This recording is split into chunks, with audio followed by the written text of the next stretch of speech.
ഭരണത്തിൽ ജനങ്ങളുടെ സജീവ പങ്കാളിത്തം ഉറപ്പാക്കുന്നതിനും സർക്കാരിനും ജനങ്ങൾക്കുമിടയിലുള്ള ആശയവിനിമയം കൂടുതൽ ശക്തിപ്പെടുത്താനും പുതിയ സംരംഭവുമായി സംസ്ഥാന സർക്കാർ മുഖ്യമന്ത്രി എന്നോടൊപ്പം എന്ന പേരിൽ സമഗ്ര സിറ്റിസൺ കണക്ട് സെന്റർ ആരംഭിക്കുന്നതിന് മന്ത്രിസഭാ യോഗം തീരുമാനിച്ചു.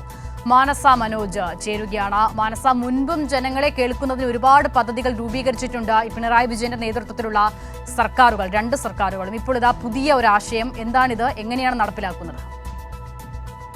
തീർച്ചയായും സൂചിപ്പിച്ചതുകൊണ്ട് തന്നെ സംസ്ഥാന സർക്കാരിന്റെ ഭാഗത്തു നിന്ന് ജനങ്ങളെ കേൾക്കാനുള്ള എല്ലാവിധ പദ്ധതികളും അതോടൊപ്പം തന്നെ പ്രവർത്തനങ്ങളും നടപ്പാക്കി വരുന്ന ഒരു സാഹചര്യം തന്നെയാണ് ഉണ്ടായിരുന്നത്. അതിൽ വീണ്ടും ഒരു തുടർ പ്രവർത്തനം എന്നോണമാണ് ഇപ്പോൾ മുഖ്യമന്ത്രി എന്നോടൊപ്പം അഥവാ CM with me എന്ന പേരിൽ സമഗ്ര സിറ്റിസൺ കണക്ട് സെന്റർ ആരംഭിക്കുന്നതിന് മന്ത്രിസഭാ യോഗം തീരുമാനം നൽകിയിരിക്കുന്നത്. ഇന്ന് വൈകുന്നേരം ചേർന്ന മന്ത്രിസഭാ യോഗത്തിലാണ് ഇക്കാര്യവുമായി ബന്ധപ്പെട്ട തീരുമാനങ്ങൾ വന്നിരിക്കുന്നത്. സമൂഹത്തിലെ എല്ലാ വിഭാഗങ്ങളിലേക്കും എത്തിച്ചേരുക, അതോടൊപ്പം തന്നെ ജനങ്ങളുടെ അഭിപ്രായം ഉൾക്കൊള്ളുക, അവരുടെ പ്രശ്നങ്ങൾക്ക് പരിഹാരം കാണുക എന്ന സർക്കാരിന്റെ പ്രതിബദ്ധത കൂടിയാണ് ഈ സംരംഭത്തിലൂടെ സാക്ഷാത്കരിക്കപ്പെടാൻ പോകുന്നത്. ഒപ്പം തന്നെ ജനങ്ങൾ വികസനത്തിലെ ഗുണഭോക്താക്കൾ മാത്രമല്ല, നാടിന്റെ ഭാവി രൂപപ്പെടുത്തുന്നതിന് സജീവ പങ്കാളികളും ആണ് എന്നത് കൂടിയാണ് ഇതിലൂടെ ഉറപ്പാക്കുക. അതുകൊണ്ട് തന്നെ എങ്ങനെയാണ് ഇത് നടപ്പിലാക്കുന്നത്? മാനസ, ജനങ്ങളെ കേൾക്കാനാണല്ലോ. അപ്പോൾ ജനങ്ങൾക്ക് പരാതി ഉണ്ടെങ്കിൽ എങ്ങനെയാണ് അത് ബന്ധപ്പെട്ടവരുമായി അറിയിക്കേണ്ടത്? എങ്ങനെയാണ് ഇതിന്റെ നടപ്പിലാക്കുന്ന രീതി? എങ്ങനെയാണ്?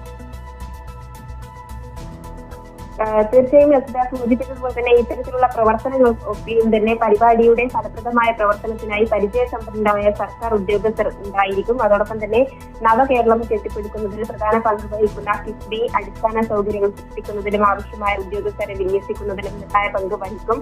ഒപ്പം തന്നെ പരിപാടിക്ക് വേണ്ട എല്ലാവിധ കാര്യങ്ങളും ഈ ഉദ്യോഗസ്ഥ തീരുമാനിക്കണമെന്ന രീതിയിലുള്ള നിർദ്ദേശങ്ങളൊക്കെയും തന്നെ നൽകിയിട്ടുണ്ട്. ഒപ്പം തന്നെ ഈ സർക്കാർ പദ്ധതികൾ ജനങ്ങളിലേക്ക് എത്തിക്കുന്നതിനും അതോടൊപ്പം തന്നെ അവരുടെ അഭിപ്രായം സ്വരൂപിക്കുന്നതിനും അവരുടെ ആവശ്യങ്ങൾ അഥവാ അവരുന്നയിക്കുന്ന വിഷയങ്ങൾ, സ്വീകരിച്ച നടപടികൾ അതൊക്കെയും തന്നെ അവരെ അറിയിക്കാനും ഉള്ളടക്ക നിർമ്മാണം അതോടൊപ്പം തന്നെ വികസനം, പ്രചരണം എന്നിവയ്ക്കുമായി 20 കോടി രൂപ വകയിരുത്തിയിട്ടുണ്ട്. ഇൻഫർമേഷൻ ആൻഡ് പബ്ലിക് റിലേഷൻ വകുപ്പിന് അധിക വകയിരുത്തലിലൂടെയാണ് രൂപ അനുവദിച്ചിരിക്കുന്നത്.